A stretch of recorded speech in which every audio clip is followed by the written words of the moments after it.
Influential German philosopher Johann Gottileb Fichte said, "Only one man ever understood me, and it didn't understand me."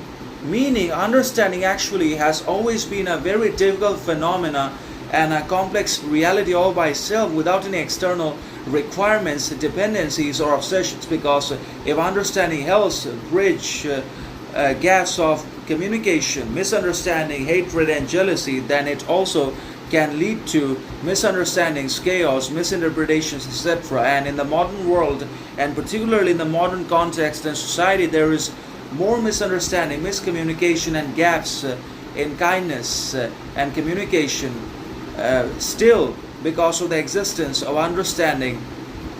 And that means understanding does not necessarily lead to productive relationships and healthy encounters and meaningful connections, and also it does not become responsible for genuine happiness, authentic prosperity, organic progress, growth, learning, knowledge, etc. But it can descend into a spiral of chaos, conflicts, misunderstandings, and create worst language gaps and communication mistakes ever.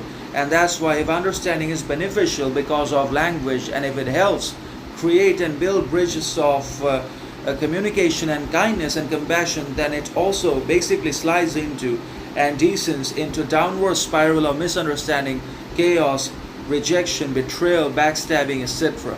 So sometimes we understand ourselves, but we don't also understand ourselves entirely because we refuse to understand our own internal complications, emotional, mental, psychological drawbacks, conflicts, traumas. We don't actually deal with our traumas, so we suffer from our repressed desires, unhealed traumas, unaddressed desires, emotional needs, unfulfilled yearnings, and obviously unhealed trauma. So we basically have to be able to understand ourselves first and not the world.